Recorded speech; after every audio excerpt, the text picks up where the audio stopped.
Welcome back to an all-new episode here at Let's Talk Lions. Can barely contain the excitement, but I got a baby who's napping in the other room, so I have to. The Detroit Lions solidifying not just the NFC North, but also the 1 seed going into the playoffs for the first time in franchise history, in NFL history. The Lions taking the 1 seed. This is huge. It's insane. The whole thing has been wild, and the fact that everything came down to that final matchup against the Minnesota Vikings team that I didn't anticipate being this good. However, the Lions able to crush them in the end, take that 1 seed, and take back-to-back consecutive NFC North titles. It's a world that it's so beautiful. In a world that's so broken, there can be something this good. I'm just utterly over the moon. Not a pun or reference to the cow that jumped over it, but just telling you, man, this is freaking nuts. And that the road to the Super Bowl now runs through Detroit as the 1 seed is just, it's a thing that it's just so freaking beautiful. This year has been glorious. The only thing that can make it any better from buying a house, having a daughter, is simply a Lions Super Bowl.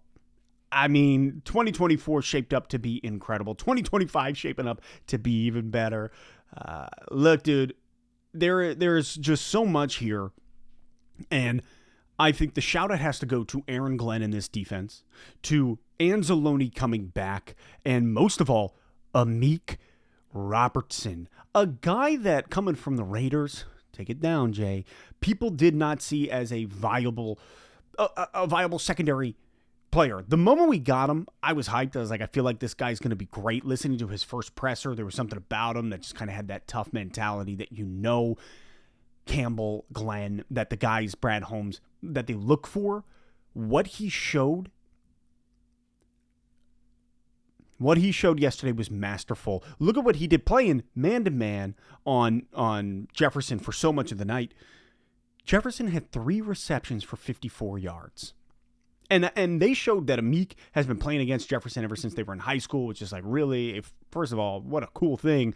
But we're talking 3 receptions, 54 yards for Justin Jefferson. Now, should be noted that there were multiple plays where Sam Darnold overthrew Jefferson, where Sam Darnold really, you just kind of saw him melt, deflate, fall away from everything he's been this year. But man, Amik Robertson had a hell of a night. It was unbelievable. I'm so proud of him, so happy for him. Just listening to him in the post game in the locker room, Amik Robertson was a dog. And can we talk about how vital it is to have Anzalone back? Like the pressure on Darnold, Zadarius Smith playing great, but having Anzalone, who is the captain of the defense, who knows exactly what's going on. Campbell got to step up huge while he was gone. But you see the playmaking difference in who Anzalone is. And Anzalone was juiced coming into that game because his first contact he made, he was already jawing. Anzalone we were in desperate need of him at the linebacker position running the field defensively. So between Anzalone and Amik Robertson, and then really what the guys own, Enrique, Pascal, Zadarius Smith, and who am I missing? DJ Reader did up front. Lions fans, that game was phenomenal. It was tight up front, right? That first half, I was like, oh my God. It felt like, okay, things are going in our favor because they cannot convert in the red zone. They struggled in the red zone. Aaron Glenn schemed the hell out of the red zone. Out of the whole game. Schemed the heck out of it. But in the red zone specifically, shutting them down constantly. And I don't blame the Vikings for being like, hey, screw it. We got to match Campbell's energy. I don't blame the Vikings for being like, we got to match Campbell. We got to go for it on 4th down, because that's how you get blown out in the end, is Campbell's aggressiveness and then other people kind of playing that steady, petty game, right? And Kevin O'Connell, who I respect, man, I love him as a head coach. I think Kevin O'Connell's a stud. He was like, we got to match this energy. But they could not convert the way we were squeezing the pocket, shutting Darnold down. I mean, the whole thing was a thing of beauty. And I think so much of it is A, owed to, obviously, Aaron Glenn.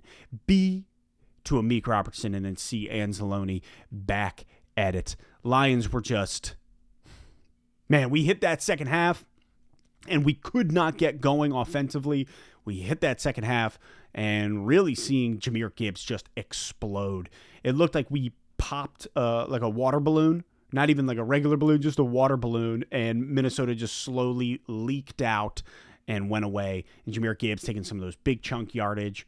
And I think a lot of it ended up turning over when their kicker booted that ball out of bounds with 20 seconds left before the half. Boots that ball out of bounds. Lions get it on the 40. 2 chunk plays, right, to I think it was Patrick and St. Brown. And next thing you know, we're able to kick a field goal and negate what they did, go into the second half, shut them down, and roll. Lions defeat the Vikings 31-9 in a masterful performance. Masterful by Aaron Glenn. Masterful just in general, just seeing the boys come together. And, man, with all the defensive woes, you get to a point where you're like, this team don't quit. They are the 1 seed. The Lions are the 1 seed. They don't quit. We get that bye. Hopefully, Terrion Arnold is okay. The boys heal up. Zeitler as well, because that could be a huge loss on the O-line. But, man, things shook out in a crazy way. The Detroit Lions, back-to-back consecutive NFC North titles, and the 1 seed for the first time in franchise history. Take it down, baby sleeping. No noise. Things are good. Let me know how you're feeling about that 1 seed. We needed it. I was trying to talk myself into being like, okay, the 5 seed's not the worst thing in the world because we're undefeated on the road. I was doing everything I could to talk myself into it. The moment that game started, I said, give me the friggin' 1 seed. Because you saw how deflated the Vikings were. Like, you go from 14-2 to 14-3, and every game is now going to be on the road. And Justin Jefferson just deflated 54 yards again, like did nothing. Sam Darnold deflated all of them, being like, holy, you go from the 1 seed to the 5 seed, for them, the 2 to the 5, like that. Detroit Lions, here we go. Playoffs are here. It's juiced. I'm so glad we get the bye. Let the boys heal up, prepare for whoever it's going to be. Hopefully, I mean, I would want to take Washington. Because to play Green Bay again, if they beat Philly somehow, to play an in-division team a third time, it's going to be tough. It's going to be tough. Playoffs are going to be wild. I'm here for it. Drop your thoughts in the comments. Let me know how we're doing this Victory Monday. And go Lions.